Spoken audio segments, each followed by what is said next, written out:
Okay, good morning, good afternoon, and good evening.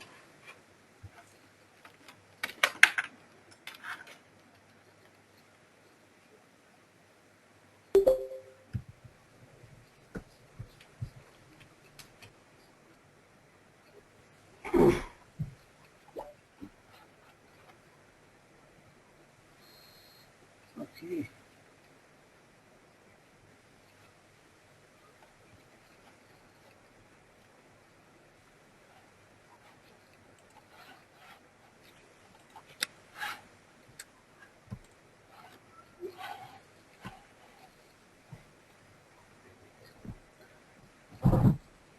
so before we start for today, anybody has any question?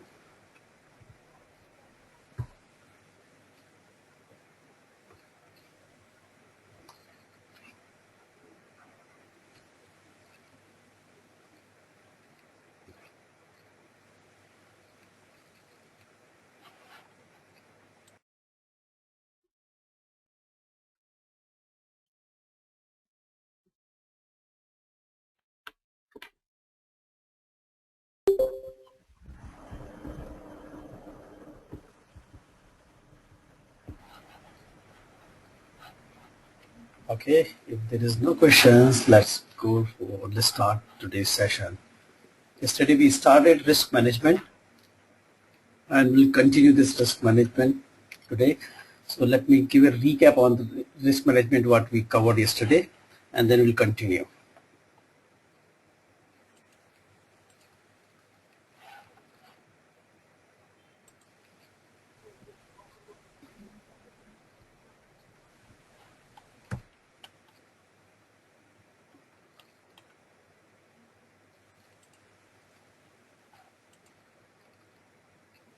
Okay, so in risk management, we are talking about some uncertain events, identifying those events, analyzing and preparing to respond to them. These uncertain events can positively or negatively impact the project.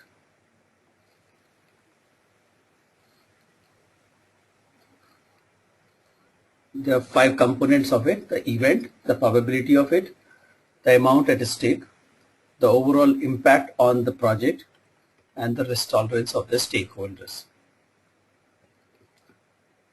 We also talk about unknown, that is the risk which we have not identified, and that is how to address those things is not covered in this chapter, or it's not part of this chapter. In project management term, it is out of the scope of this chapter. We discussed that risk is a perception, and it is different for different person. The same event is perceived differently by different people.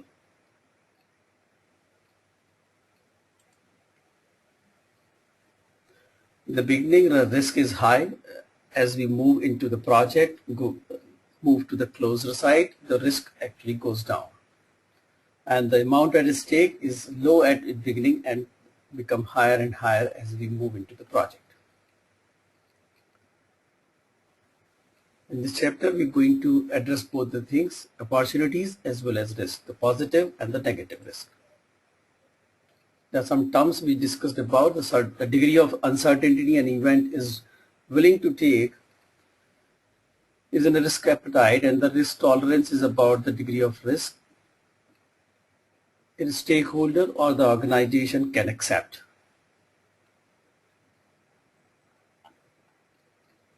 Contingency is a fund in terms of for risk management, and which is normally kept if risk materialize and our mitigation plan or other plans do not work, then we compensate the damage or the losses using contingency fund. There are 6 processes in this chapter. The first is preparing a risk management plan, and risk management plan is about analyzing how we're going to do risk management on the project, identifying the methodology, rules and responsibility of the various people, budget for the risk, identifying the budget, the timing that at when, how, at what frequency we will repeat it, when we will do it, and how frequently we will revisit our risk register, defining risk categories, defining the scales of probability and impact for risk ranking, preparing a matrix for ranking the risk, documenting stakeholders' tolerance, and documenting the reporting format.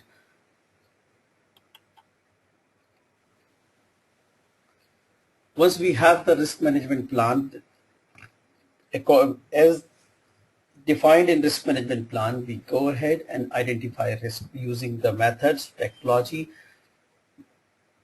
methodology, or the system we have identified in risk management plan. We utilize it and identify risk. One of the important things in the risk management that we should involve as many stakeholders as possible, because as we understood, risk is a perception. Different people see the things very differently and they identify different risks. More people connected with the project we can reach out, there is a chances that we can identify more and more risk and can address them before they damage. So when we identify the risk, we use various tools. Because the risk can be identified in any area of the project, you can see a long list in the input.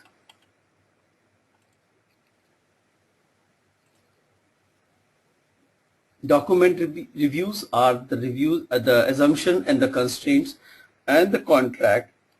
Wherever the risk can be identified, we review those documents and try to identify the risk and their impact. Information gathering techniques are basically a group activity technique where the people are come together and identify risk, brainstorm and identify risk. Delphi technique is one of the important tool here, similar to in requirement management, where requirement gathering we use Delphi technique. Here also we use Delphi technique for identifying more and more risk on the project.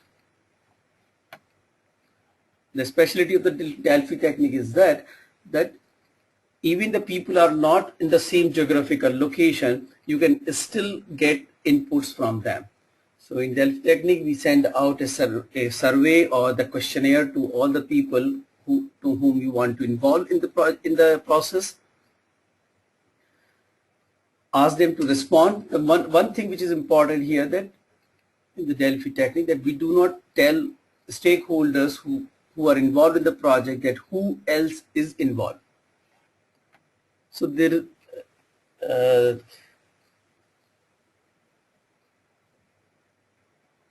more like it becomes more fair because the people are not influenced by each other. The checklist is one of the important things because it will highlight if something is missing, and that could be a risk for the project. Various diagramming techniques, some of them we have discussed in quality management chapter. Those things can be used for identifying risk. SWOT analysis is one of the important tool which is used for identifying risk, and normally SWOT analysis goes like this. It's simple in 4 quadrant.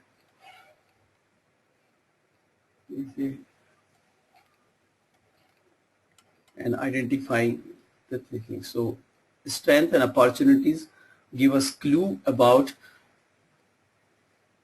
positive risk, while the weaknesses and threats give us ideas about the negative risk or the risk which can impact the project negatively.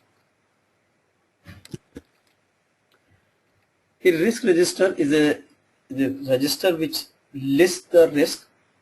Along with the risk description, we also document that what is the category of the risk, the risk trigger, that is the event which can let us know that risk is going to materialize, probability of happening it, its impact, the WBS ID of the component with which this risk is attached, root cause, or any other important information, like risk owner, these risk owner, who will take action on that. Those things can also be documented in risk register.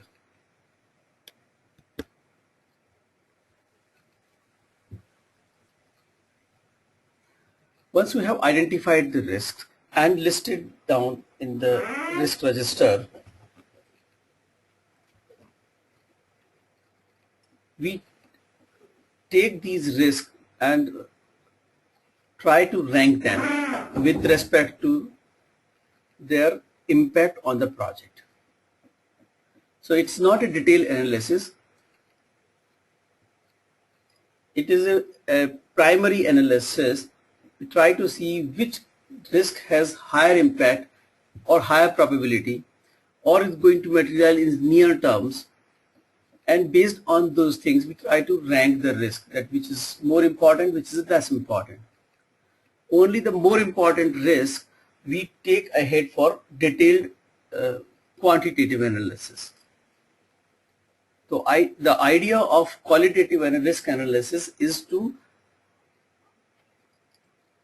rank all the risks we have identified in terms of priority, which one should be taken up for the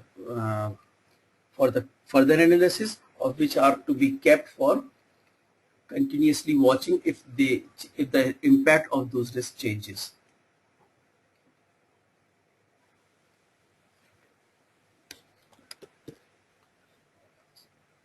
So we use basically the probability impact matrix to rank the risk.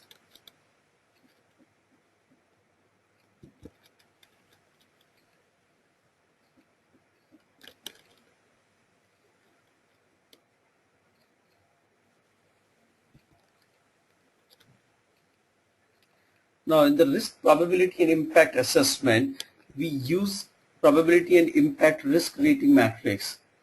In this, we take a table. On one side we take probability, on the other side we take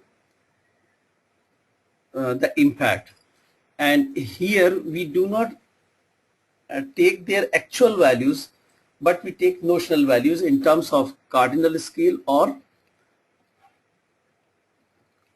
ordinal scale. Maybe we do not go into that how much is the probability really, the quantitative analysis. We just simply say, is it low, very low, high, very high, medium, such kind of things we give, because it's a primary analysis, it's not a detailed analysis. Either we can define this way, that is normally called ordinal scale, or we can define some symbolic numbers like this. So they are notional values, they are not actual values. They just talk about that impact is high or low. Probability is high or low.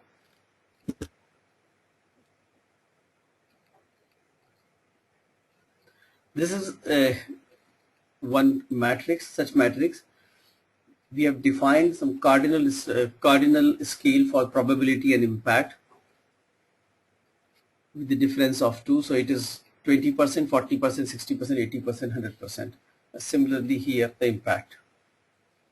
And these cells are actually the multiplication of probability and impact. The probability and impact.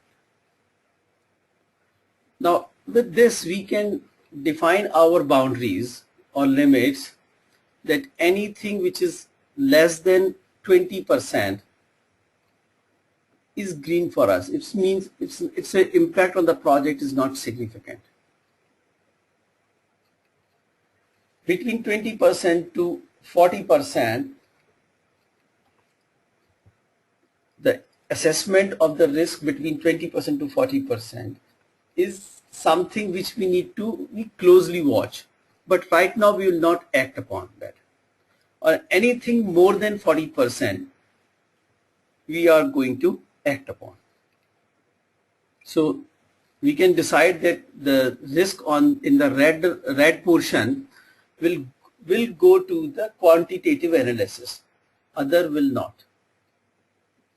They will remain in the watch list. That means whenever we do revisit the risk register next time, we again see their assessment. If this assessment is increasing or decreasing, they go greener or red. Based on that, we'll take the action for further analysis or the quantitative analysis. We can also decide that only green portion will not be taken up for the quantitative analysis. Any risk which is under amber or red can be taken for quantitative. This is all based on our decision. What we decide, we can decide either way.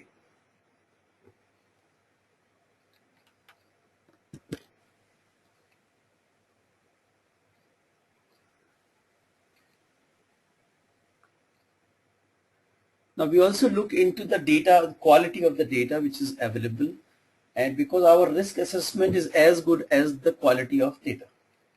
So data quality is not good, we need to factor it somewhere. We also have to do risk urgency assessment.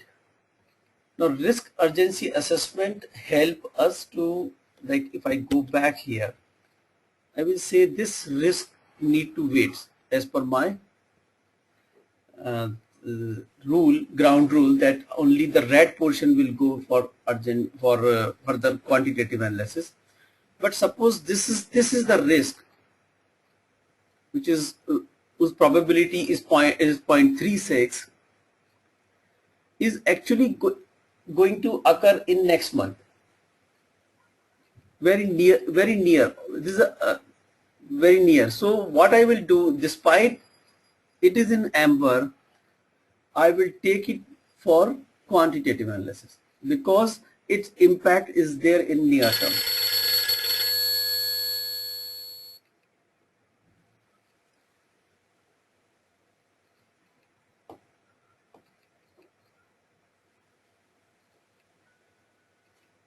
Okay. So urgency actually increase the overall the impact assessment of the risk. Despite it is in amber, I will take it for quantitative analysis because it is the time of materialization of it. It's a time in which it can occur is in near term. Therefore, urgency assessment is an important factor.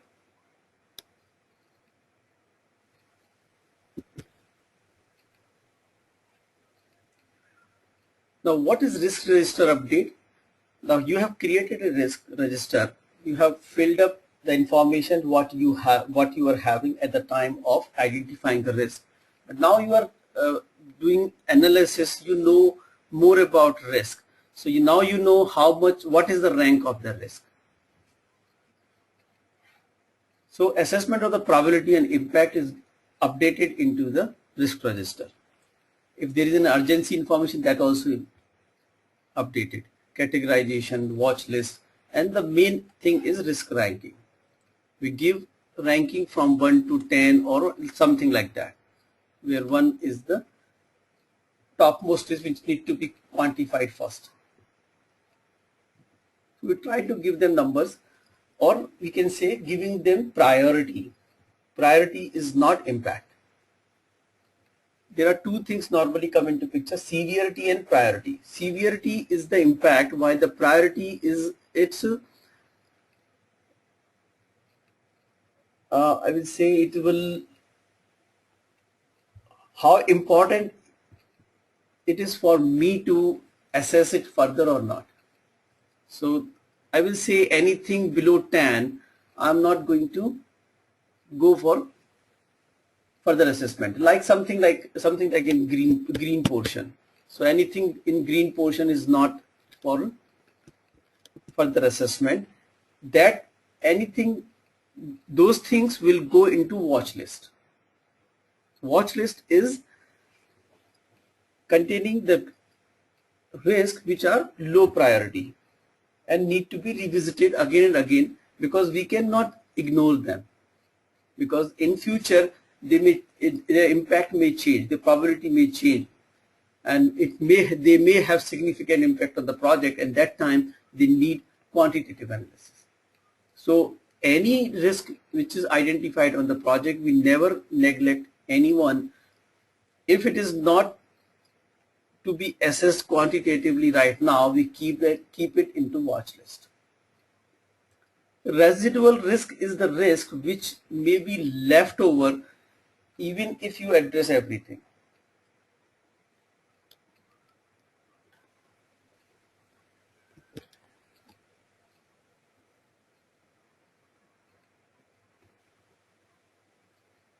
Once you have done the qualitative analysis, you know which are the risks in amber, green and red. And if you have decided that the risks which are in red area will be further analyzed, they will be the input for the quantitative risk analysis. So this risk register is basically the risk which are in red area need quantitative analysis.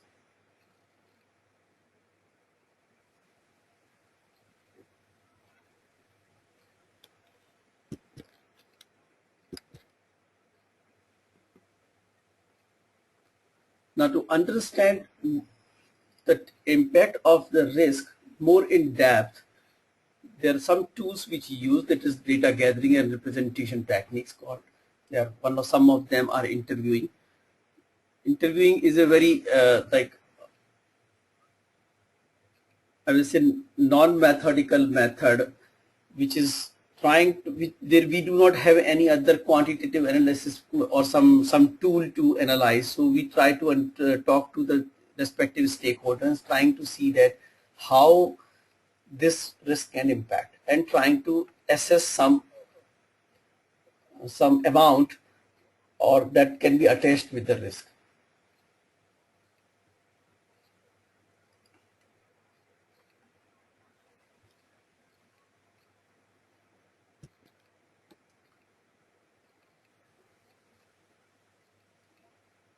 Now, sensitivity analysis is one of the tools to identify what is the impact of that risk onto the project. And in this, if there are multiple factors which are impacting the project, then we change one factor at a time and try to see its impact. This becomes a kind of simulation.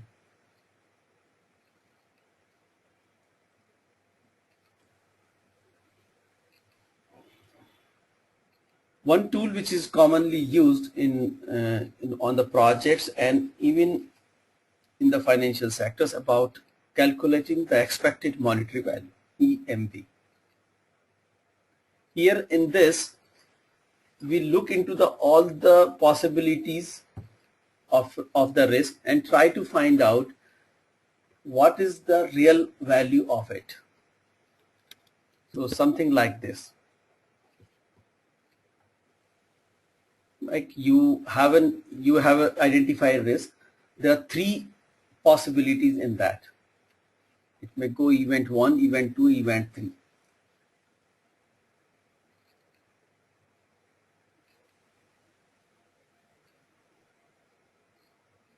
Right?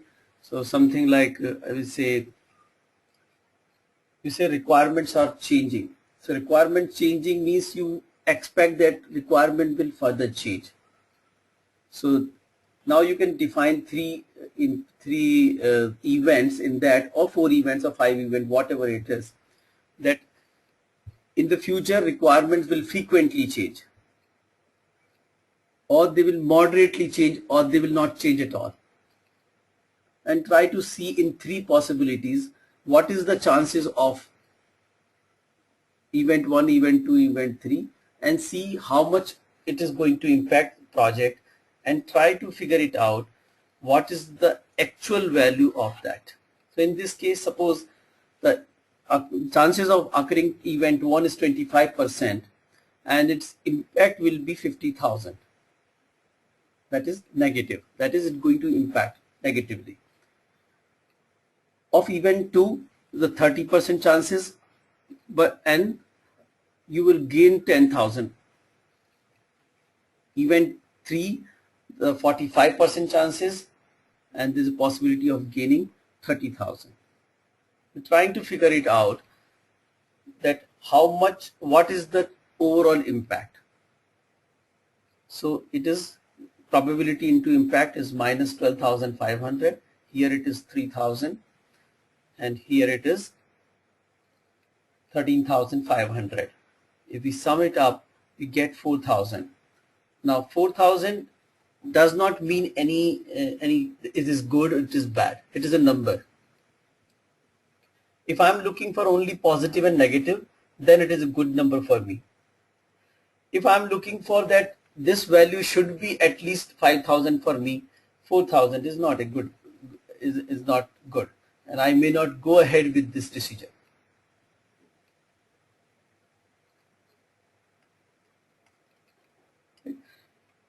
So it all depends upon what is our scale. It is not necessary that if it is a positive number, we need to go ahead with this decision.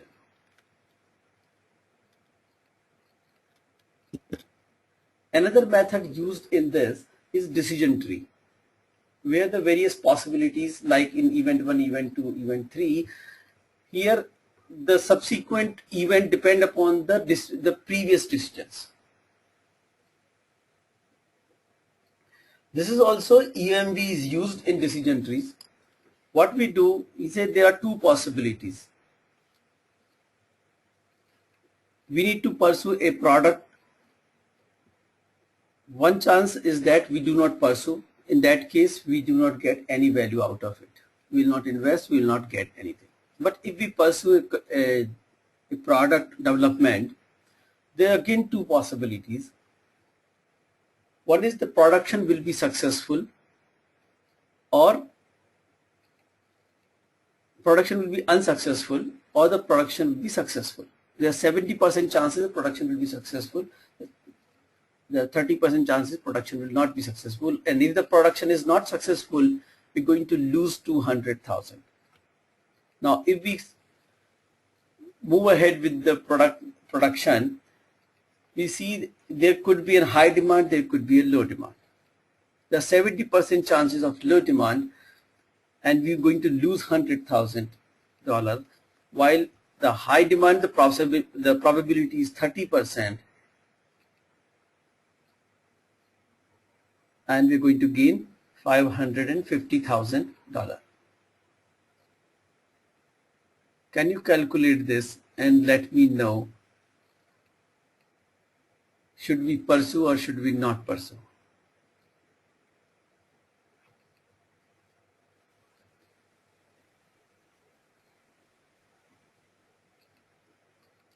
Anybody like to attempt this?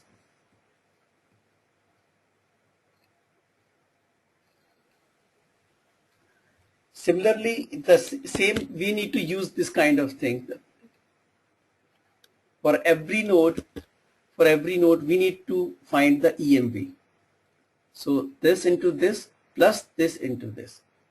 So that will be EMV at this node. Then we will find the EMV at this node. This into this into this. We will find the EMV at this value. So EMV at this value is plus, we will pursue it, otherwise we will not.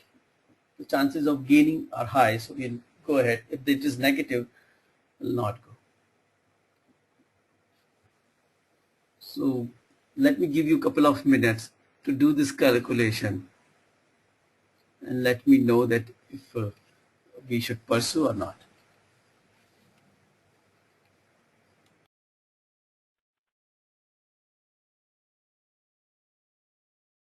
If you have any question, let me know.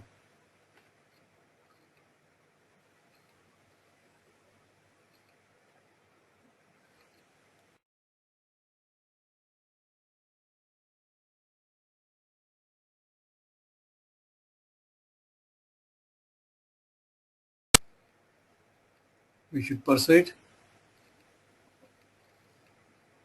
Yeah. Okay, what's the value you are getting?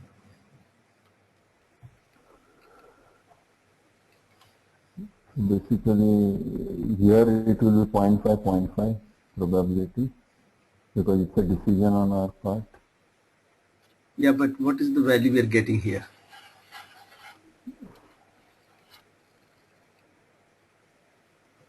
See, here it is 0. Right, here it is 0. So if it is plus value here, we need to pursue. If it is minus value, you not pursue, right? Right. If This is that is the criteria, what is the 165, value this you are is getting here? 165 and this is 0.7 minus. So this is 0.95 plus 0.95 plus. So plus 0.95 into 0.7 is minus when you into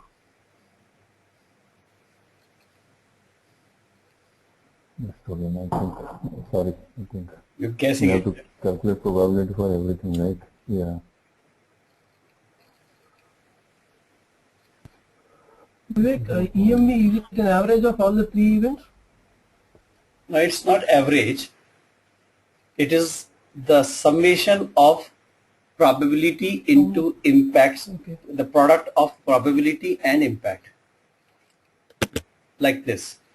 It is the probability of event 1, then impact is this, the multiplication of this is this. And at one point of time,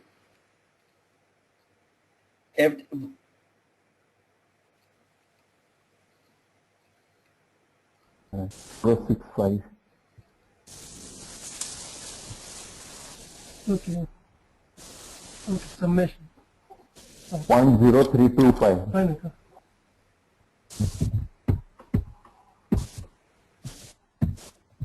Is it 0.0325?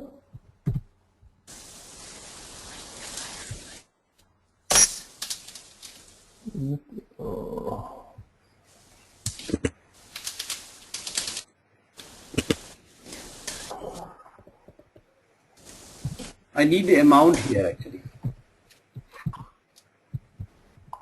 Like here it is $0. Here I will take some dollars. The first one is 95. The second one is minus 1,000. And then Plus 95 or add up plus or minus? oh, together. No.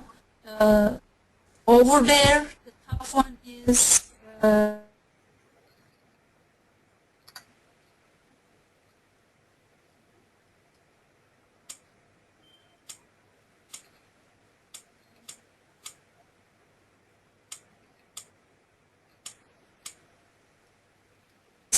Plus. Because you get a value of 6,500 here. 6,500? That, yeah. Okay. That is right actually.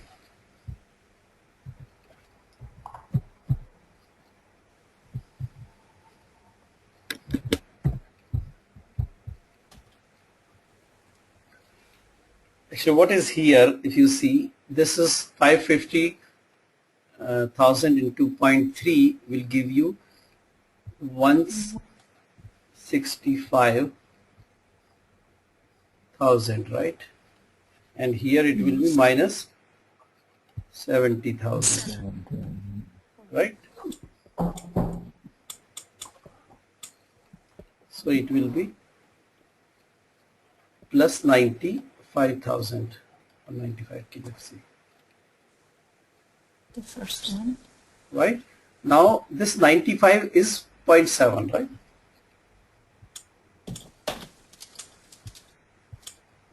So it will be here if I say PI is 66,500, and here it will be minus 60,000. So if I sum this up, I will get plus 6,500. So if my criteria is that if it is positive, I will go ahead, then I will go ahead. And if I say no, I should have at least 10,000 here. it may not be a good idea to go, because there should be a return for it first.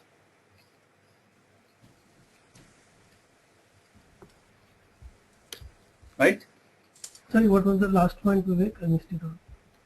I said it depends upon my criteria I should pursue or not. My criteria, if my criteria is this plus and minus, that if I am getting this value in plus, I will go ahead. Then it is good value. If my criteria is that I should get at least 10,000, then it may it's still not, though it is positive, but it's still not enough for me to go for this production. Is that criteria usually given by the quality department or the senior management, either side, from customer or internal senior management? It is Who not a sets quality. up that criteria? It is a business decision. So project manager or senior manager, or it depends upon that what is the decision in front of us, and who has the authority to take a decision on that. Okay, thanks.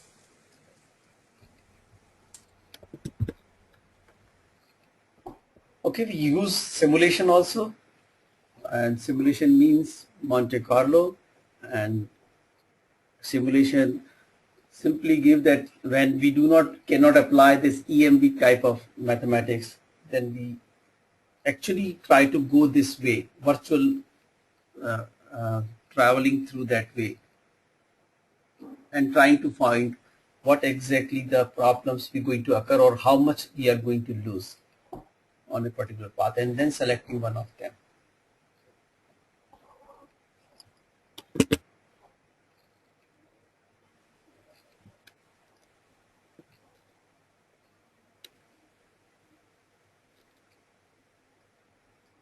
So what we update in risk register is the probability analysis, overall impact of the risk. Maybe the prioritized list may change now. The risk which is less priority was having earlier may be changed to the new priority or higher priority, or maybe it is other way around. And because the trend, when we do this repetitively, and we are saying a control means doing this exercise, identifying, analyzing, and responding. If we have to do continuously, we also look for the trends, that how we are doing, how the risk, overall risk of the project is increasing, decreasing, going steady. These things can give us some idea that what we should do on the project. So trend analysis in risk, in defect, is very important.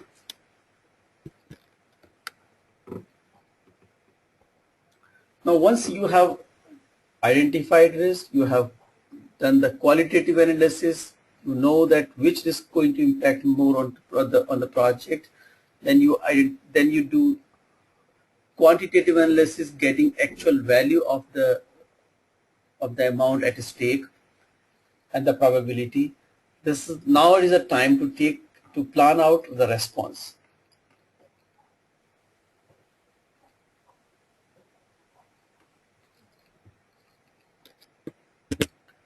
And what are these responses?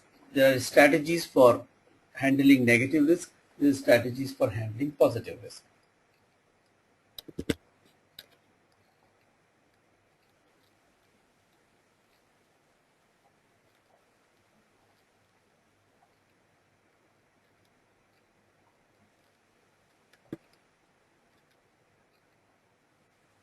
So in the input, you see that there are a lot of inputs which have come in from the risk register, the list of risk, the root cause, potential responses, the risk owner, who is owning the risk, the list of risk need attention in near term, that is the urgency, quantitative and qualitative risk analysis, trends, and the watch list.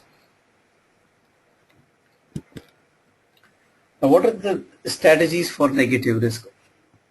The first one is avoid. What is avoid? That is avoiding the path on which the risk may occur. Avoiding the path on which the risk may occur. So what is the negative side of this? Why we haven't done so far if it was so easy, or it was possible to avoid that path altogether?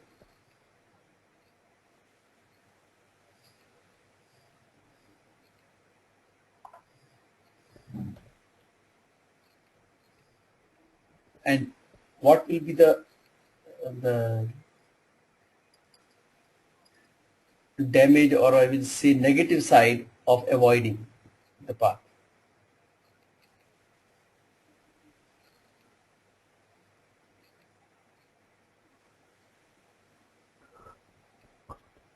It may impact quality, deliverable, schedule or something. It may have some scope impact. Yeah, Because by avoiding, you are basically saying that you are watering down the requirements. You are either saying that the quality may be affected by not doing something which is absolutely essential. My question is that we have taken I will say, we have a strategy to move forward in a particular direction. Now that direction has this risk, and what we are first strategy is saying that try to avoid that path. Okay, we have decided on a path. Now if we want to avoid that risk, we have to avoid that path. What will be the negative things for avoiding that path? The benefit will be we will avoid the risk also. We will avoid the risk if we do not go on that path. But what is the negative thing for that?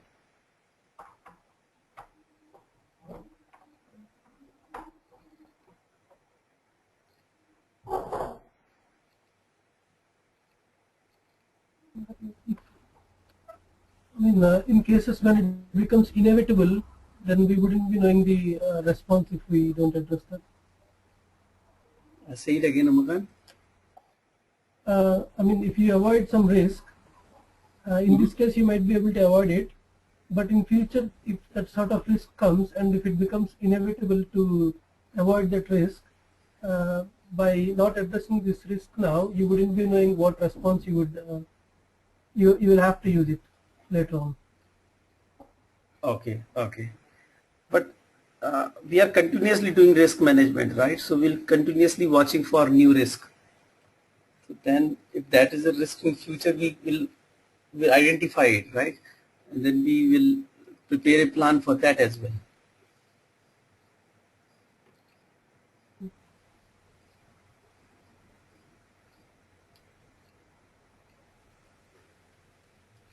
See, we need to look into that. We are taking a path. There is a specific reason for it. There will be some benefit to go through that path. And if we avoid that path, the benefit of that path will also be lost. Though we eliminate the risk, but the benefit of that path will also be lost.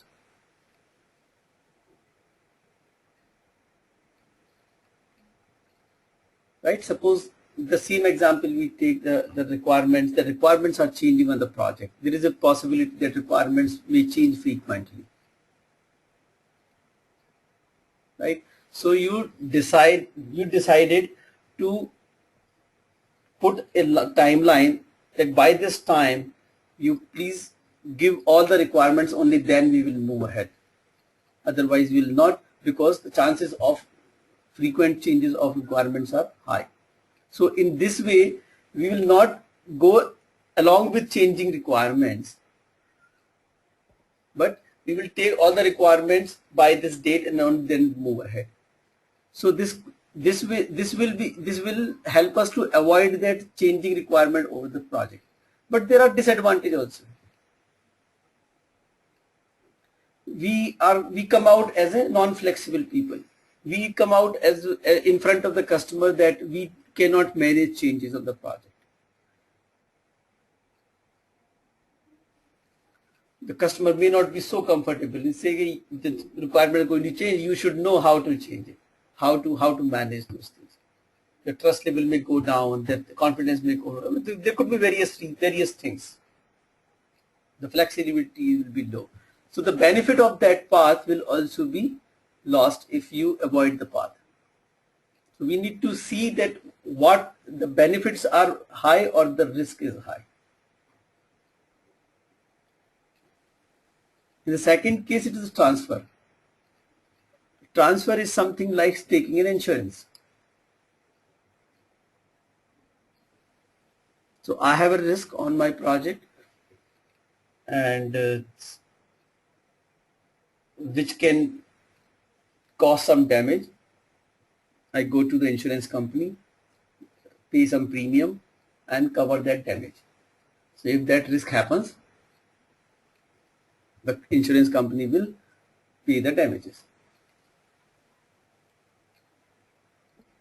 Right? Another type of transfer is that you are developing a product. Now one part of the product you don't have a skill in your company. There are two possibilities. You hire some people and get this done in your project or in your organization itself, or you hire a vendor and give that part to him. Or in a product, one part is very risky because you don't have knowledge about that part. You may give this part for some other vendor to build. In that way, you transfer the risk also to the vendor. Now, risk is perception or risk depend upon different people. So for you, it would be a risk, but because that vendor is an expert of that technology or that particular thing, he may not find it risky. But you have transferred the risk to the other person. So you outsource the things or you take an insurance. These are examples of risk transfer.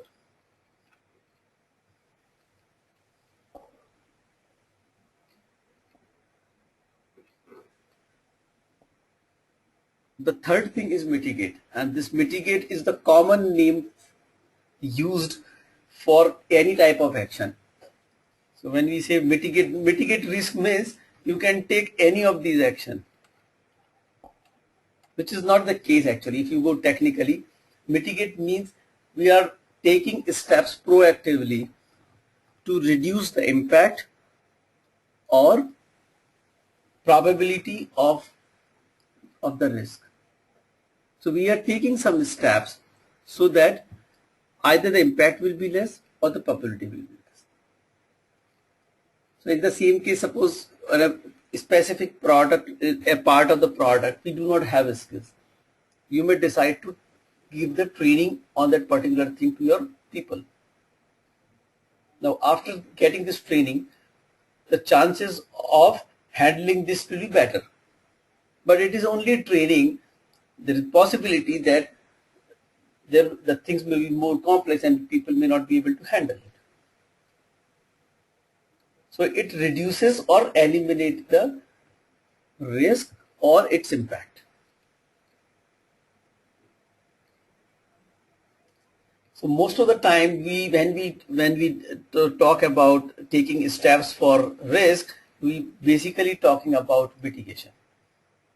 And in fact, most of the risk we try to mitigate, because mitigation is a thing which is like in the first case, what is happening that we are losing the benefit of that path also. Transfer is normally costly. You have to pay cost for that. You have to pay price for that. You transfer the risk, but you have to pay for it. In the mitigation, you try to manage within yourself and trying to build up the capability. There are advantages also of taking the proactive approach, proactive steps for mitigating the risk, because you, in case of the product development, a particular part is risky, you give training, you build the capabilities of your people. So mitigate is the normally the best approach, but not in all the cases. And because it's mostly used the mitigate word has become synonyms for all four. So somebody is saying mitigate, what is your mitigation plan? It could be avoid, transfer, mitigate, or accept in general. But in technically, the mitigate means we are taking a proactive approach to reduce the probability of happening it, or we are reducing the consequences of the impact of the risk.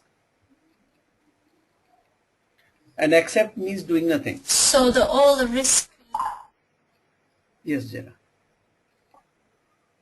The all risk management is the mitigation actually then, in a sense.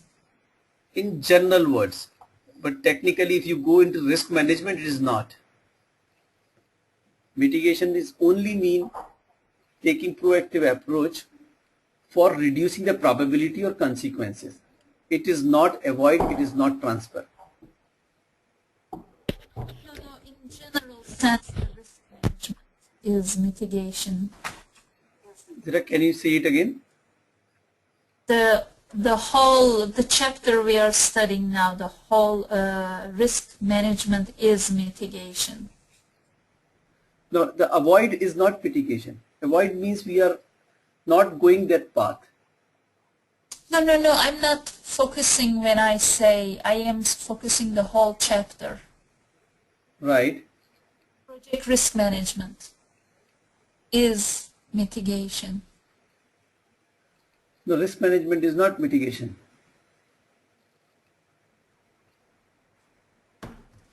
Okay, can you explain that? Risk management means you have a methodology to identify risk. You have a method to analyze it. You have a method to respond it. To reduce the effects of it. Reduce the effect of the risk. No, I think in broadly you can say this, but identifying risk, if you have not identified, how do you reduce it? So are we identifying the risk to reduce its thing? Yes.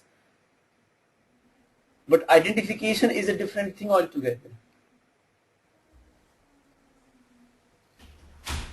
Okay. I agree. The thing here is that there are four ways to respond. Mitigation, if you see broadly, yes, transfer is also a proactive steps to see that it should not happen because I have given this risk to somebody else. Not taking that path is also a proactive action to eliminate the probability of that. So in that way, that's why the mitigation is broadly used for every purpose. But if you, now we are talking about here, then mitigation is not avoidance. Mitigation is not transfer. Mitigation means within our project or within our organization, we are trying to handle the risk and seeing that how we can reduce its probability or eliminate it, or how we can reduce the impact of that, taking a step within the organization.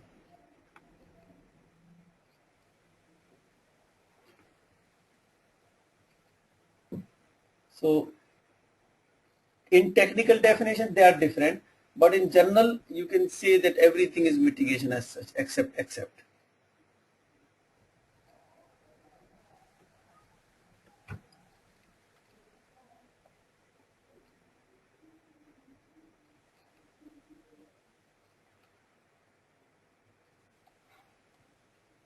Accept means doing nothing, just deciding on something. I don't have any plan. I don't know what to do with this. I accept this. I say let's go ahead. When it will materialize, you will look at it. But I know how much amount at stake. What I do, I see that if my contingency can address this. So if that risk will materialize, I will use my contingency fund to compensate the damages. That is accept. There is no active plan to handle it.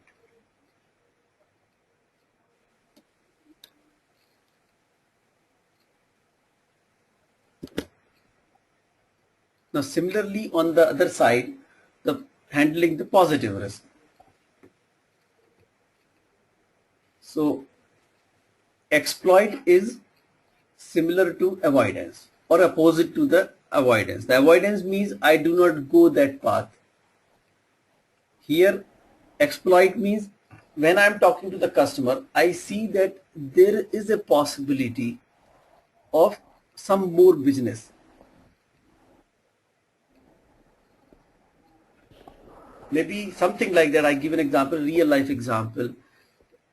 We went to the customer and to take over the development of the new project that was based on the existing project, existing system which was already deployed there. And we figured it out, there is no team to maintain that system.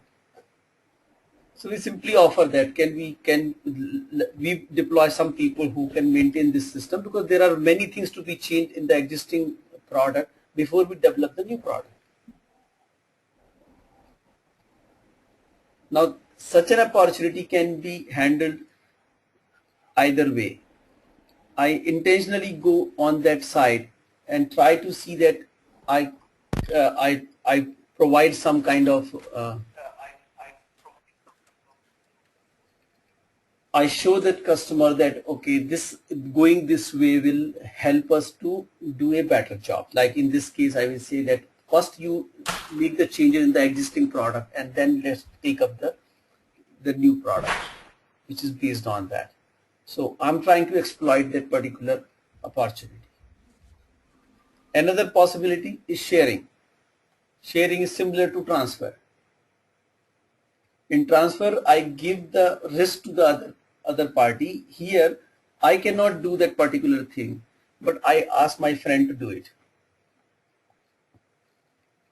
I know within my network that somebody can do this. I go and ask him, can he does this, and then recommend him or to the customer or to the party whomsoever is involved in that.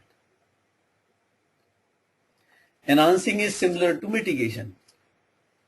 I try to reduce the probability and impact of the risk. Here I try to enhance the probability and overall value of the opportunity. Maybe providing some solutions which customer may like. That will increase the probability of making it happen. And accept means you see the opportunity but you don't know what to do with this, or you ignore it and leave it, and that's acceptance. There will be no benefit. Now when we talk about all these things, we talk about legitimate efforts, not manipulating the other party, not wrongfully exploiting or enhancing the things, but legitimate effort.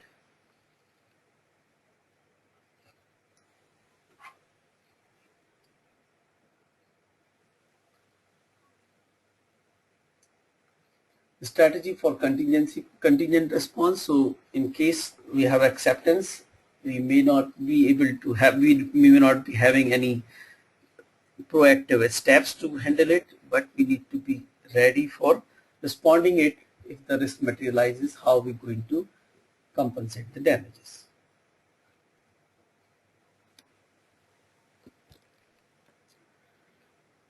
For this we do reserve analysis.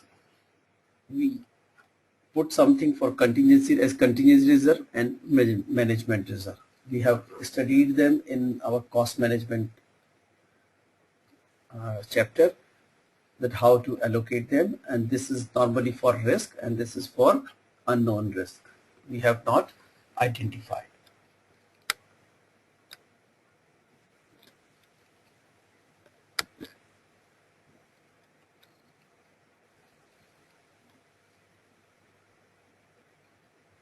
So we update the many things can be updated because of the response we have identified. We have we have some mitigation plan, some avoidance plan, transfer plan. Based on that, all these management plans can change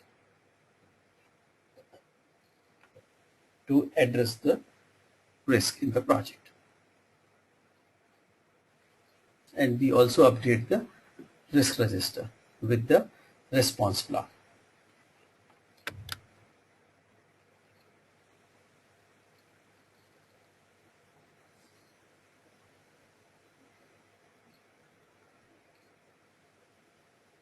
So there are many things here. Who is the risk owner, specific actions, trigger, warning, contingency plan, and reserve. We have residual risk and secondary risk. So residual risk are the risks which are left over in the watch list. We have not taken any action, but we will continuously see these risks, or we do not have any plan to address them, or they are low priority risks. They are left over. Even we have addressed all other, but we have not addressed. The secondary risk are the risks which are which are outcome of our mitigation plan or avoidance, whatever the strategy. So we have a risk response strategy. Because implementing this strategy, some more risks have come up. So the root cause of the secondary risk is the mitigation plan of the primary risk. So I am taking an effort to reduce the impact or the probability of the primary risk. Now this plan also has some risk or generate some new risk. Those risks are called secondary risk. And if these risks or these plans do not work, then we should also have our fallback plan.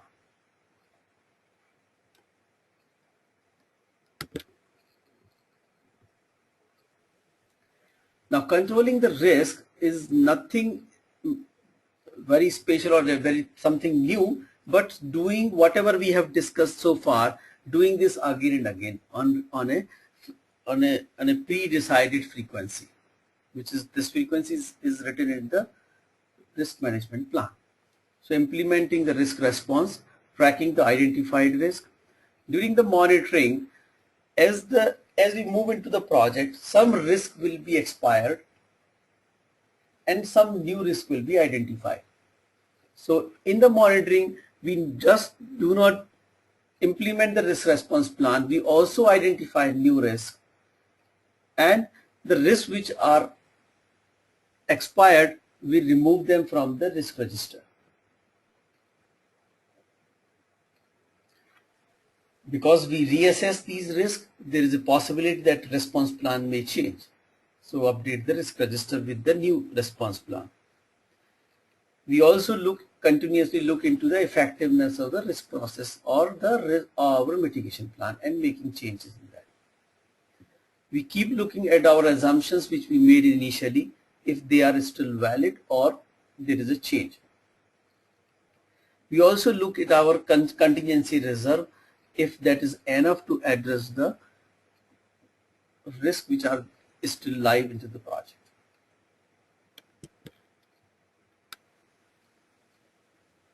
So basically audit, assessment, trend analysis, variance analysis are the tools which are normally used for controlling the risk.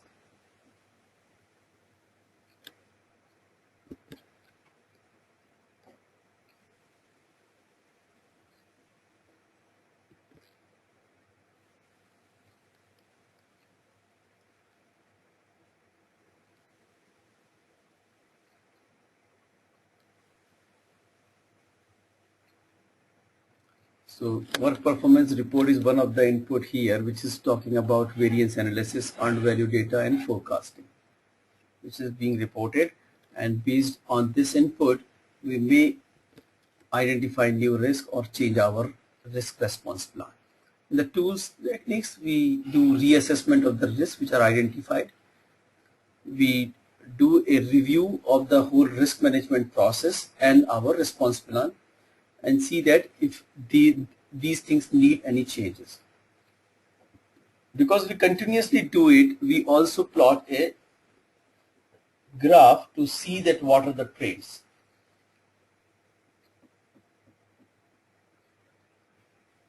We review the variance and trend, and which will help us to forecast a better predictable outcome or predictable delivery date or predictable the cost of the project.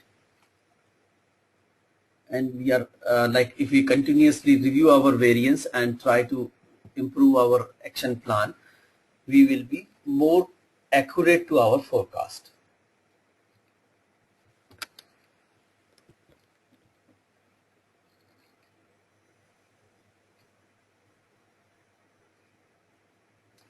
So whatever the technical performance measurement that is in the come in the form of reports, we see that if any new risk is coming up,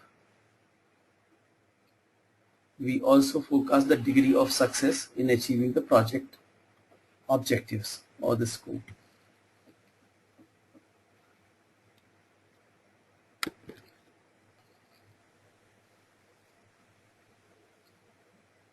So as an output, we get work performance information and change requests.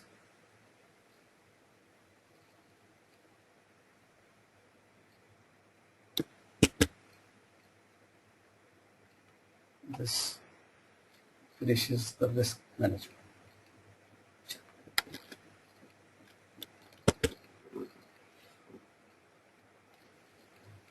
If you have any question, any portion is not clear, or anything you want me to explain again, let me know.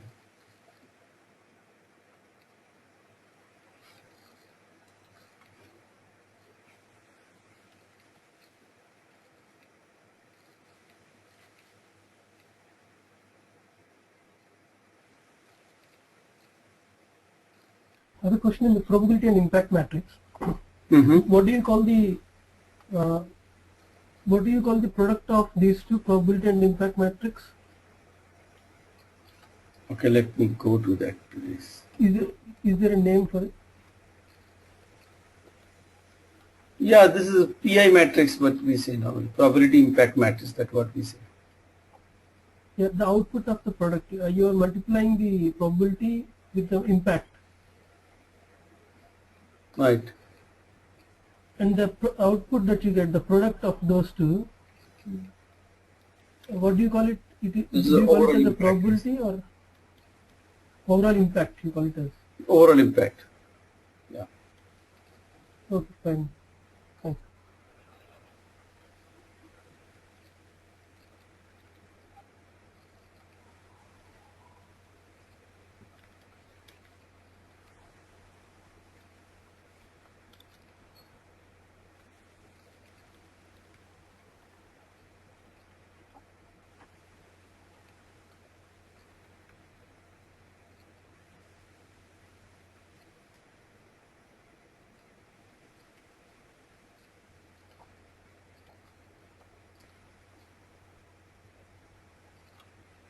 So our next chapter is communication management plan, or communication management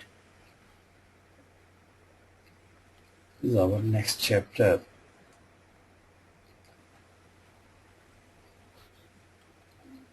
This is a small chapter as such comparing to the other ones, but it's very important because project manager communicate almost 90% of the time.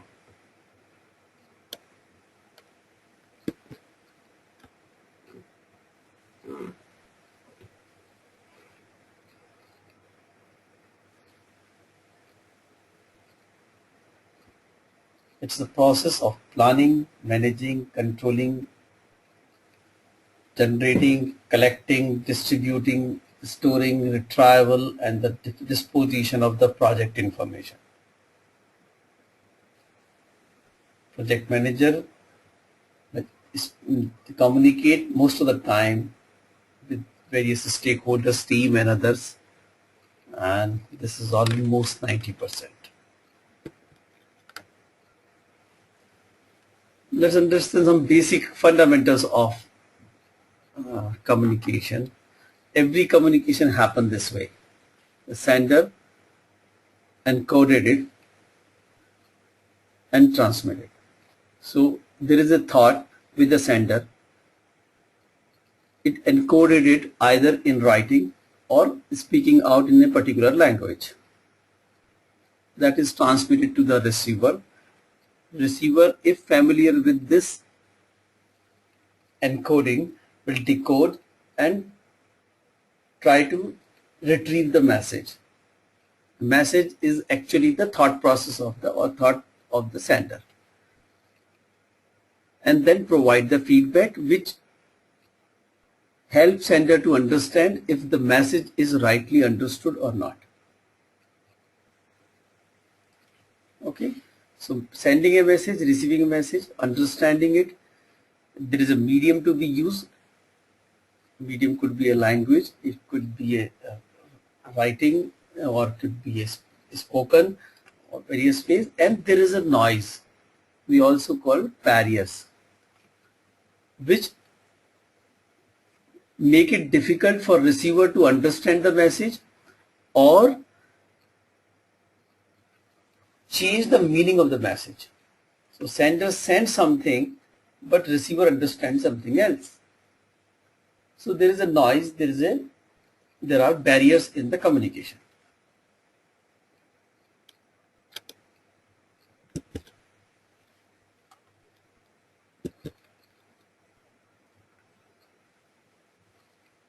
There are various dimensions of the communications. Communication happen in writing, in oral. It could be a formal or informal. Formal, something like reports, memo, sending an official letter, having an official meetings, or informal, the ad hoc. You just pick up the phone and call the person and start speaking. Okay, you open your Outlook, write a mail and send it to the person. It could be online, it could be offline. Online means interactive, that is face to face. Offline means you have sent it or retrieve it from somewhere. It could be verbal or non-verbal. Verbal means the words you use. On the non-verbal, that is your body language or the tone and pitch. It could be internal within the project or could be external to the other stakeholders. It could be vertical, that is with your subordinate and with your supervisor, or horizontal, that is communication with your peers.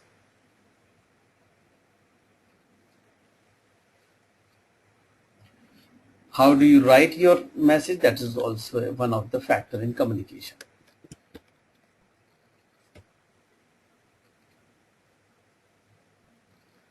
In communication, only 7%, this is by research and quite established research, that only 7% participation of the words we use.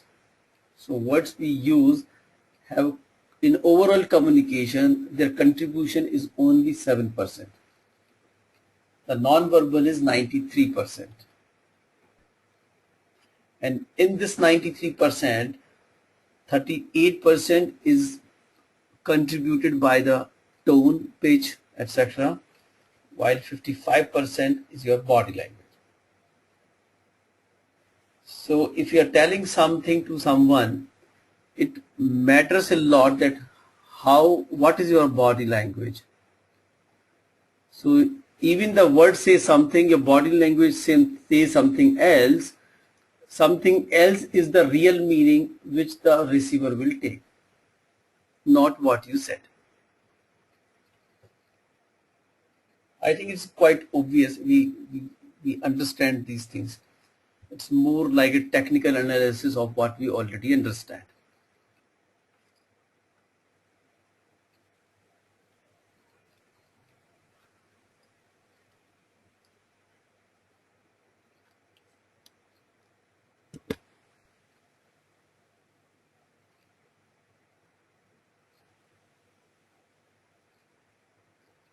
There are more dimension in that. That is, what are the communication skills? They play a significant role, and especially the one thing which is on the top, that is the active listening. The listening plays a very important role in communication. Most of the miscommunications are because of lacking these skills. There will be hundreds of training you will find on communication, but you will hardly find one on listening skills. And that is more important. Until this you hear, you will not be effectively speak.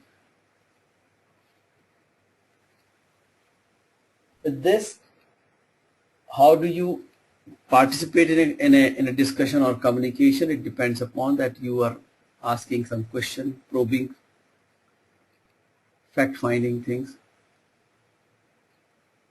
What is motivation, the coaching, the negotiating or the persuading, resolving conflict. All these things requires various kind of communication skills.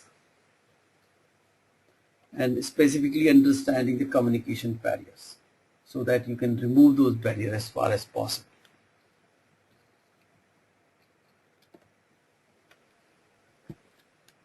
What is active listening? Active listening means you are providing feedback to the speaker. Okay, therefore I keep asking you questions. Is there any question? If no one asks any question, I'm a little puzzled if people have understood or not, or everything has gone right or everything has gone wrong. Okay, so providing feedback only can make the senders understand that the message is understood or not. How do you provide feedback? You can provide feedback by probing, asking some questions, some fact-finding questions, which are called probing. You can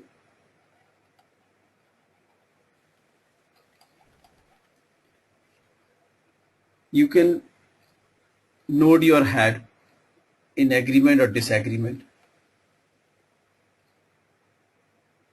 Okay, but in this virtual training, it may not be possible. So in all communication, it may not be possible, but this is possible. So not all the methods can be used all the time, but these are one methods which can be used in different places, in different communication.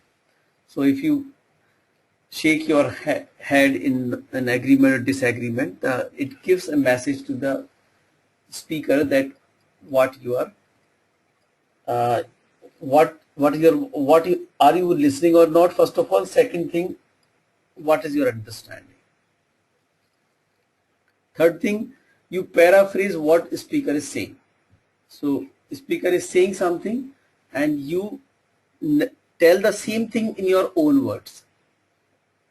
That helps the speaker to understand that have you got the same message what you want to give, or you have got something else. So these are some of the things which actually help the speaker to understand are the people listening or not, and these are the sign of active listening.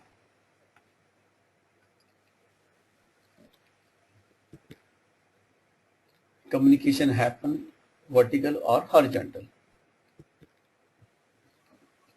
Now in a project, there are many communication channels, and these channels depend upon number of people in the project team.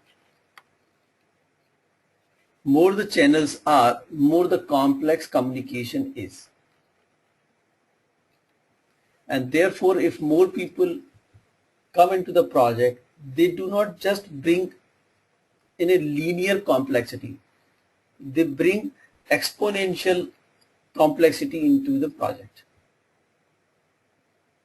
And we can understand it with this example. Suppose we have 5 members on your team and there is a scope change.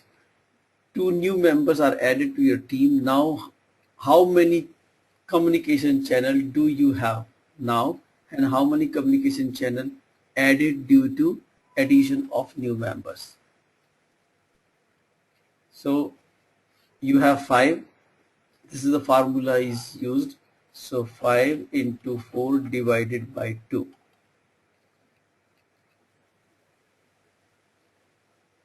So it becomes 10. Now you get 2 more. So I got the answer 21. So by adding 2 people, you get 11 more channels in the project. So it's not linear increase. So therefore, when more and more people come into the project, it becomes very important that we control the channels of the communication. That means some of the channels we have to close down, that these channels are not going to work. So if people are like this, if there are 5 people, they have communication like this. All channels are open.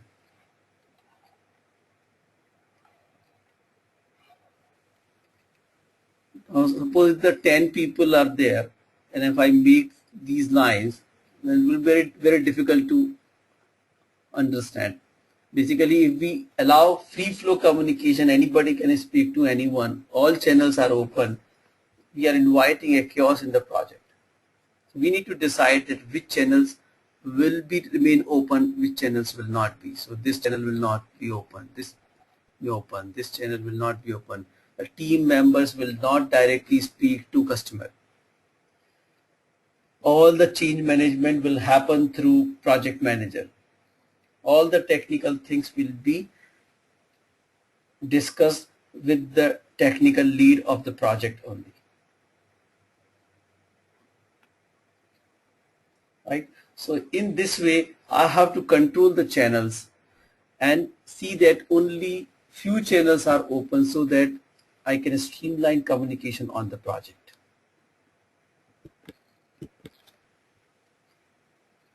So there are 3 processes in this: plan communication management, manage communication, and control communication. Now this communication and stakeholder management go hands in hand. In fact, most of the stakeholder stuff was in the communication management earlier, and now because in 5th edition stakeholder management becomes a separate chapter altogether, many things have been taken from communication, but they are still very closely coupled.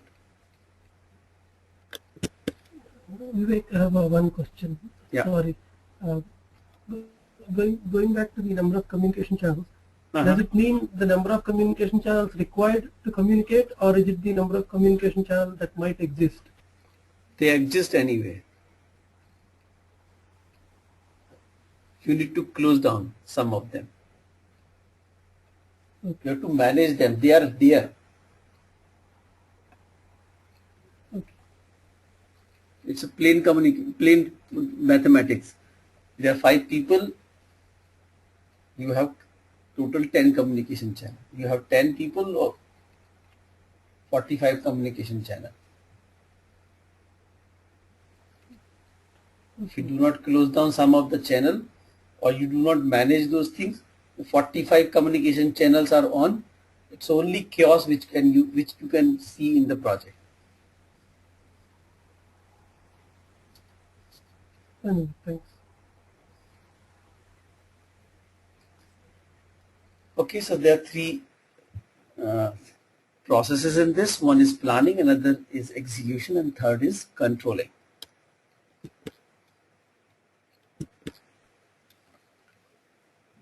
So in planning the communication, what we are actually trying to document is who need what information at what time, and at what frequency, and in what format. All these things we document in communication management plan. You see the stakeholder register is one of the input which comes from stakeholder management plan. We look into the analysis or the information requirement of the stakeholders or the communication needs, and then prepare a communication management plan.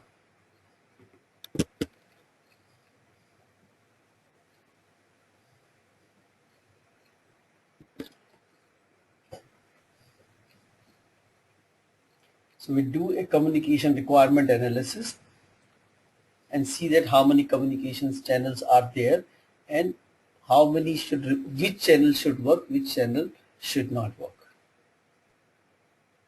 So determine and limit who will communicate with whom and who will receive what information. This is very important.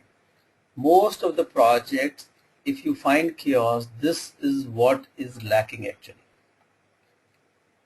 I have seen many projects, the customers come bypass everyone and directly talk to the developer and say, can you do ABC? And basically that ABC is a change, is not in the scope of the project, but developer doesn't know what is the scope of the project, he just does it.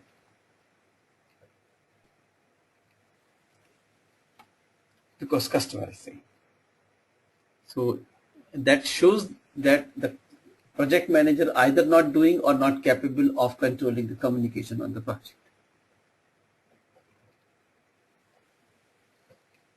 Looking at the stakeholders, their geographical location, their involvement, and the information they need, we should select the appropriate technology and document into communication management plan based on the urgency, technology availability, project environment, confidentiality of the information. Many factors are there which will, to address these things, we need to identify the appropriate technology. We also find out the communication model. One model is this. This is only one model, okay? This is not the only model. We also have to figure out how the meetings will happen. Where they will happen. How we will resolve the conflicts. How the agenda will be circulated, where the MOMs can be found, who will receive MOM, who will be called in the meeting. So arranging meeting is a science in itself.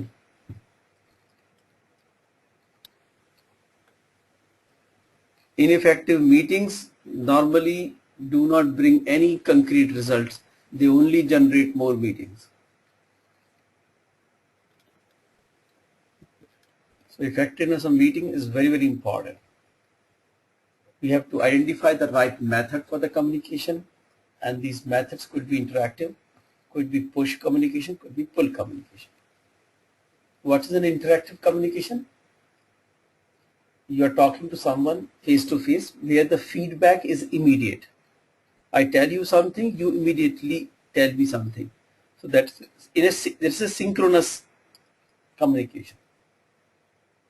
You pick up a receiver of the phone and dial to someone, somebody talk to you, you exchange some communication, and then this is a synchronous communication.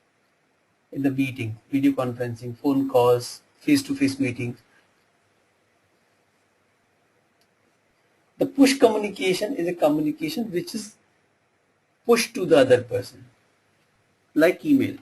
You write an email and send it. The other person to whom it is sent, when he will read, when he will respond or not, irrespective of that, you have sent it. So you have pushed the information to the other person. So if you called up someone over the phone, you don't find, this person doesn't pick up, his voicemail come up, and you leave some voicemail. It's a push communication because you have given the information, you have sent the information to the other person. Other person may or may not read it, may not listen it, or listen it, you don't know is going to respond or not. You have provided the information from your side. Okay, you generate a project progress report and send it to all the stakeholders. It's a push communication. Now there is another called pull communication. It means information is available at some place and I go there and fetch it. So our project repository is one place. Intranet is another place. Normally in the teams, there are some collaborative tools which provide exchange of information. So you go there, you have a project progress report, you upload into one of the directory there. Whomsoever want to see the progress report will go there and see the progress report. Now, this is not a very good method for providing the progress report, because there are rare chances somebody will go and see the progress report unless there is a problem. So we need to choose the right method for right type of for the communication we are intend to do. So knowledge repository, internet, e-learning, these are all our full communication, because these things are available and you can go there and pick up the information you want.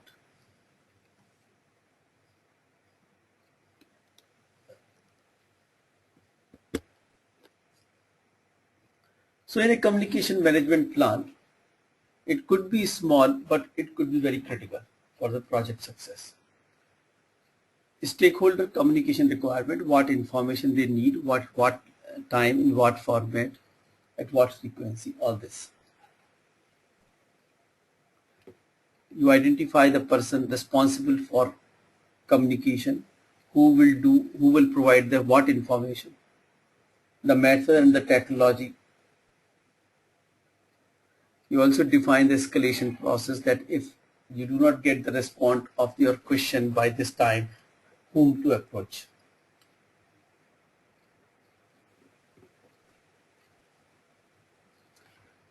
You also define the methodology, how the information can be updated. You can define guidelines, templates in the communication management plan, so that it becomes easier for people to, or instead it is standardized the communication also.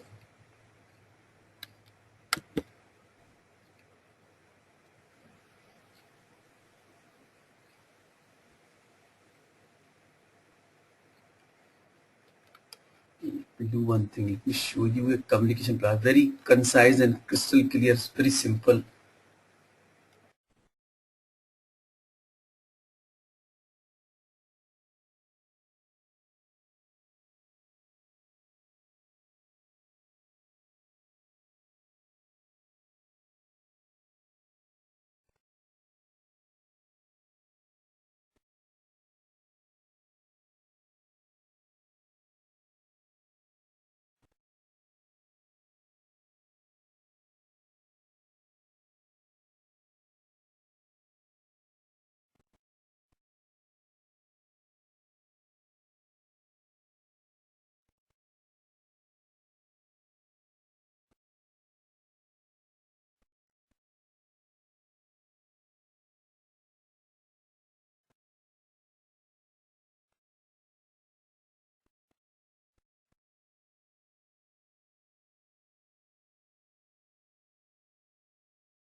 Sorry,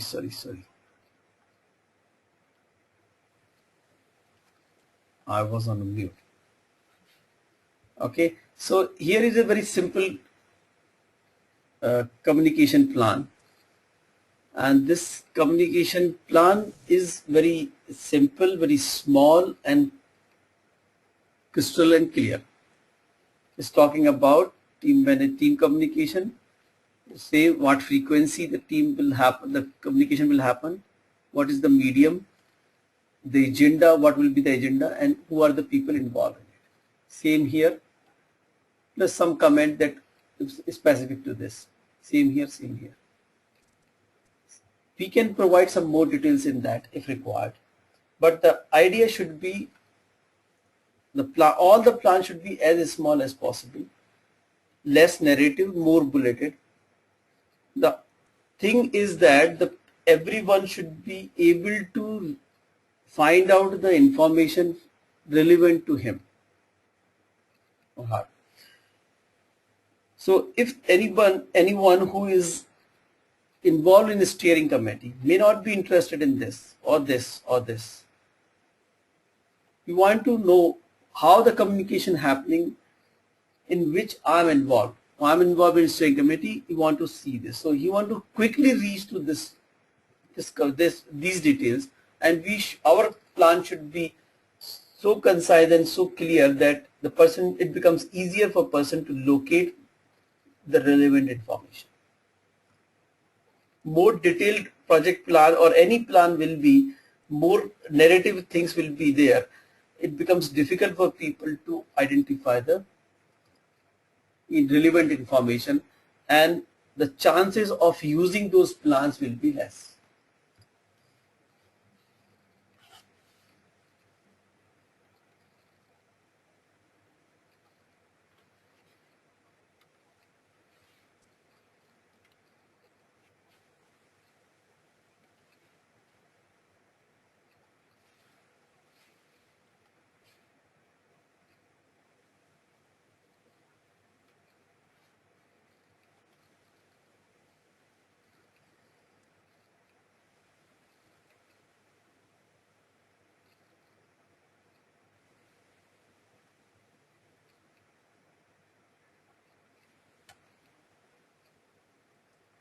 Okay, now let's switch back to the managed communication.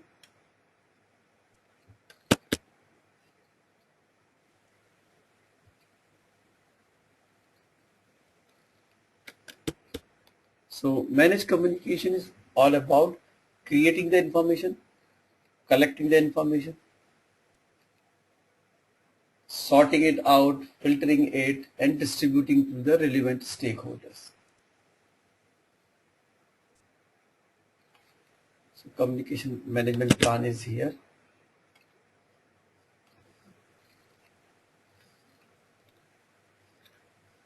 And project communication is actually the outcome.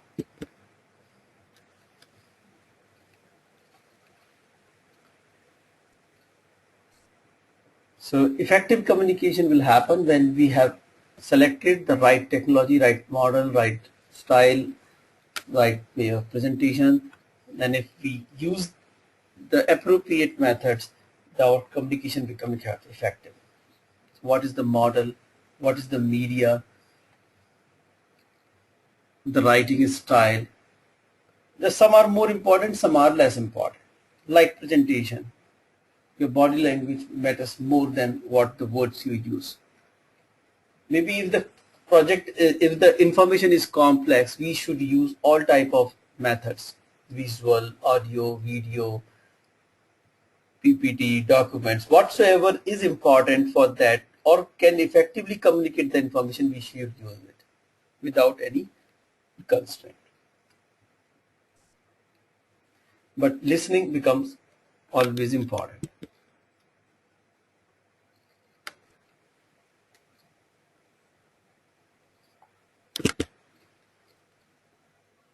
So we have to select the right technology, right method, the information management system.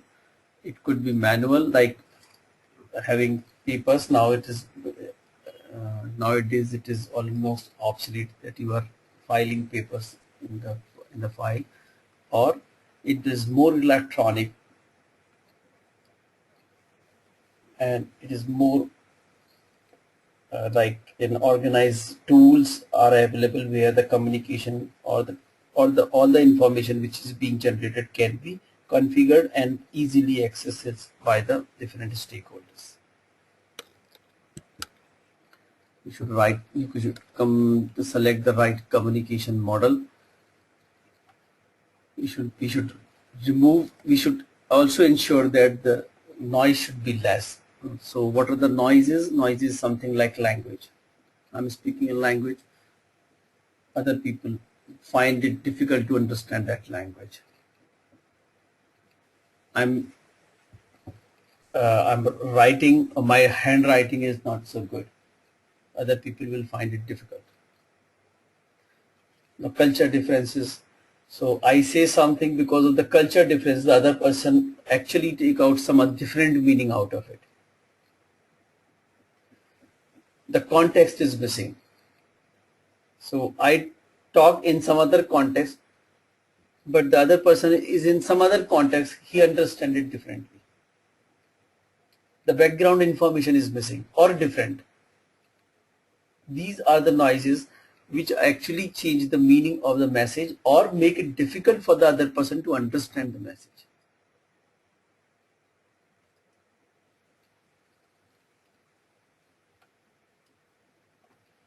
And we need to structure our performance reporting, and that is the past performance, the forecast, which is actually come from EBM, current status of the risk issues, work completed during the period, work to be completed next period.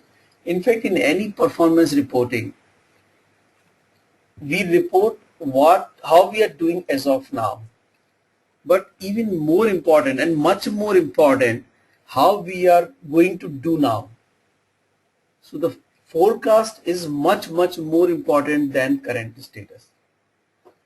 Many performance reports I have seen, they only report how we are doing as of today. They never show you what they are going to do tomorrow, which is more important because you cannot take action on what has happened already. You can only take action on the future. So if you forecast and if there is a problem there, some people can come to you and provide some support, or you can seek some support. So forecast is much more important than the current status.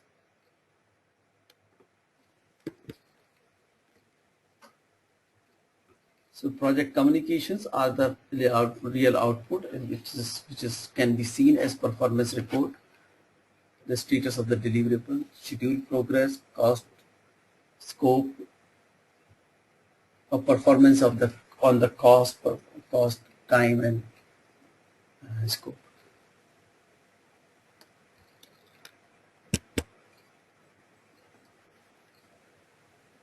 And the last process in this, controlling the communication.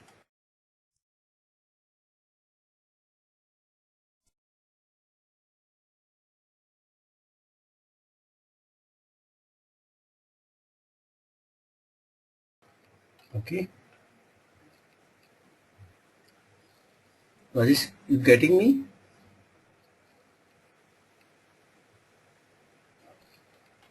Yes, Vivek. Okay.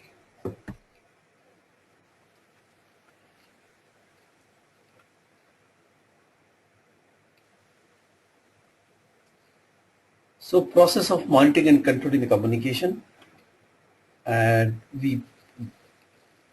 information management system is one of the key input in this because it manages the information in the project.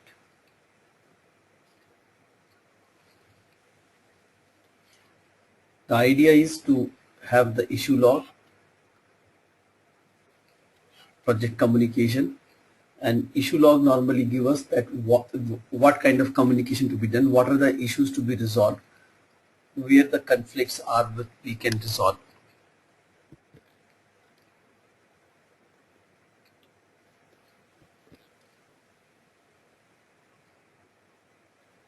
So main tool here is the information management system, basically a kind of collaborative tool where the documents can be stored, and there is a mechanism of storing the document and there is a mechanism for retrieving the documents.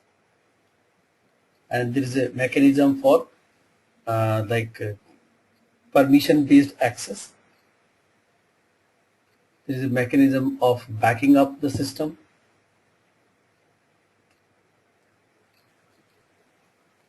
So basically, if I in nutshell I can say that it's an information system which facilitates the collection of the information as well as the distribution of the system.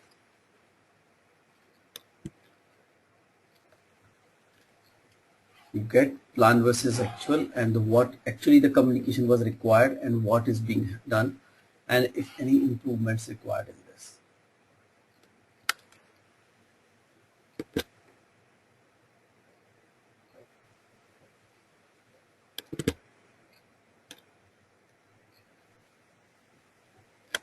So please let me know if you have any question.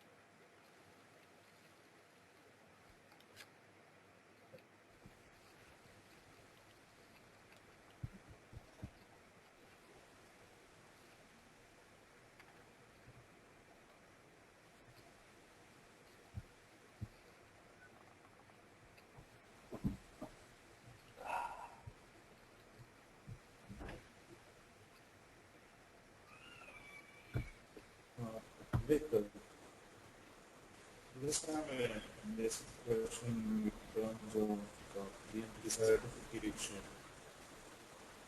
Rajesh, I couldn't hear you. Can you say it again? The number of questions fixed for each process.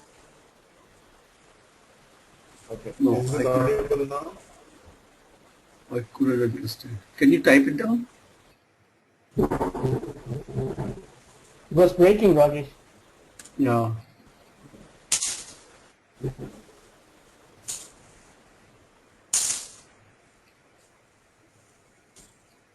Am I audible now?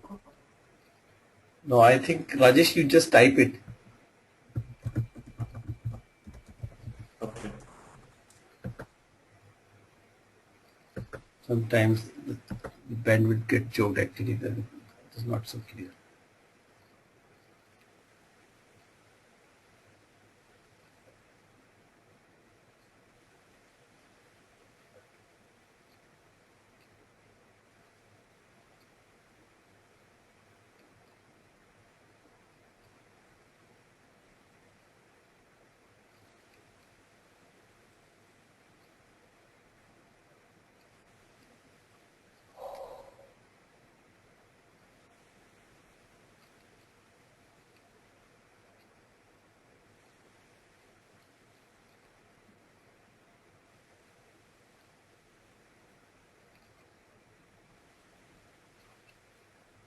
Okay, so question is regarding PMP certification. Are the number of questions fixed for every process? No.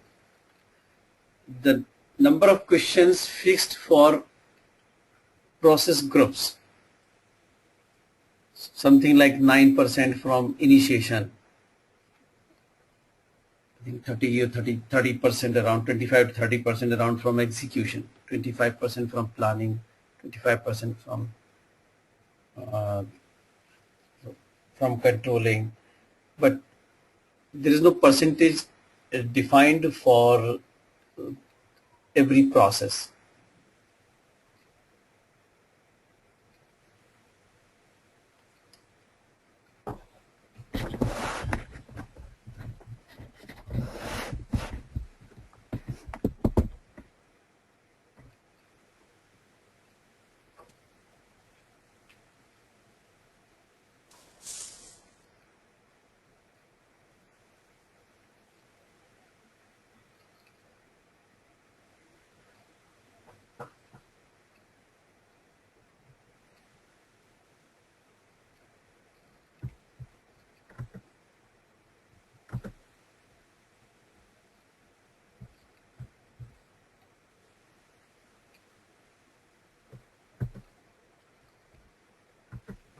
Okay. So if there is no question, what I'm going to do, I'm going to send you one case study. And this case study is about how a project is being executed. When we meet next time on Friday, we will discuss about this case study. I would like to know your views on this case study. And you please come back with at least three minimum, or say only three, let's say only three. Topmost three risks you see that in this project the people missed to write them or identify them. The three risks which were not identified in this project. So it's a 1.5 page story. That's it. So you can, I just send this to you. And one, I would like to know your opinion about this project, how this was executed, and what do you think about that? And three topmost risks which were not identified in this case study. Okay. Okay. I will send So this. Vivek, And we're going to meet now on 28th. And I request all of you to please attempt questions as early as possible so that it becomes easier for you to, or you will spend less time when you attempt these questions. If you attempt these questions after 4 days on Thursday or Friday, you will lose a lot of information during this time. And it becomes more time consuming to do these questions. Vivek, we have 3 you will upload now, right? 3 left. 3 chapters left, yes.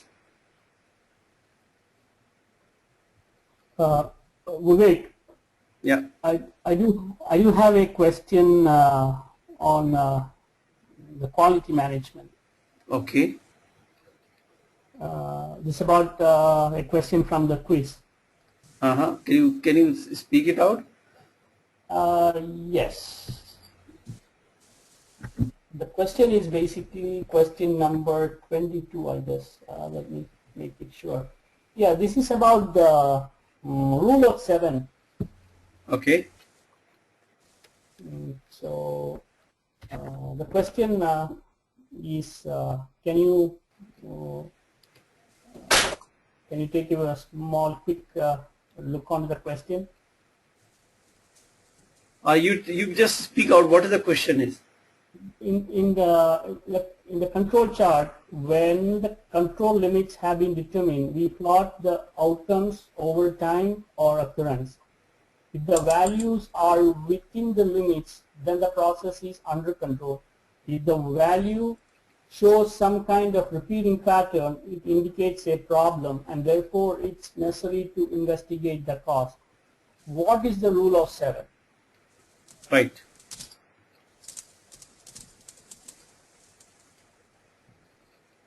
I think we discussed about rule of 7.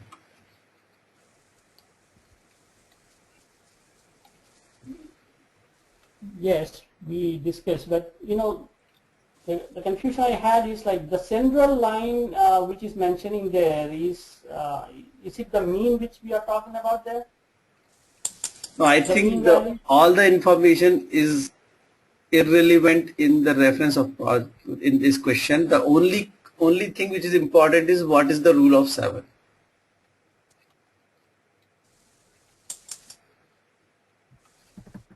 Every other information is useless. Okay. So rule of 7 is this.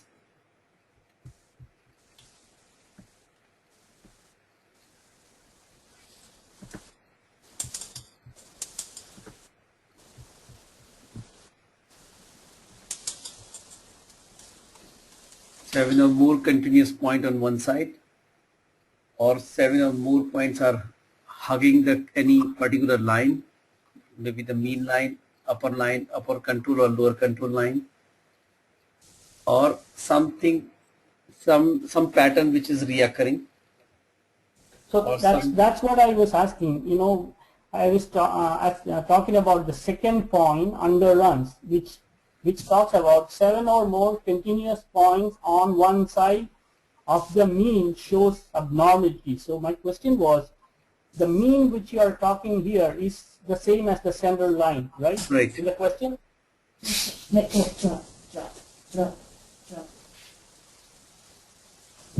Right. Go ahead. Okay. Okay. Thank you.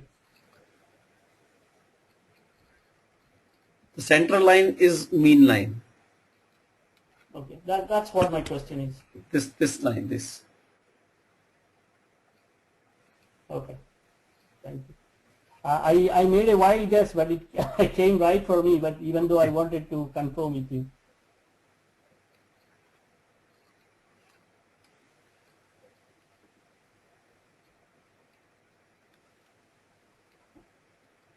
Because when I went through that line, I overlooked the legends on the which was showing on the bottom part. So you know, when I look now, I can see that the blue color central line, it is you know, it's written mean. Yes. So I mean the legends on the last part of the slide, it talks about LSL, USL, cut productivity, mean. Yes. So So this is control line, this and this one. I got it. Thank you. Right.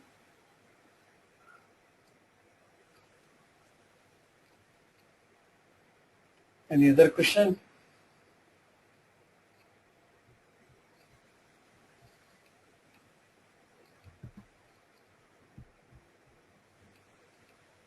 No, that's it. Thank you.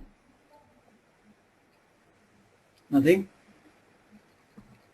I'm good. Okay. Fair. So we will meet next Friday, and before that, please attempt these questions and make your opinion on this case study. I will suggest you to go through the case study as you get it, because it will take couple of minutes only, and then you have enough time to make your opinion that what you think about this case study and what are the top 3 risks. Okay, so once you Okay. read, then your thinking will start from that point. So if you read this on Thursday or Friday, you will be having very little time left. Okay, so thank you very much. See you next Friday. Thank you. Thank you. Thank you. Thanks, Vivek. Thank you all. Yeah, wish you all the best for the week. Yeah, have a good week. Bye.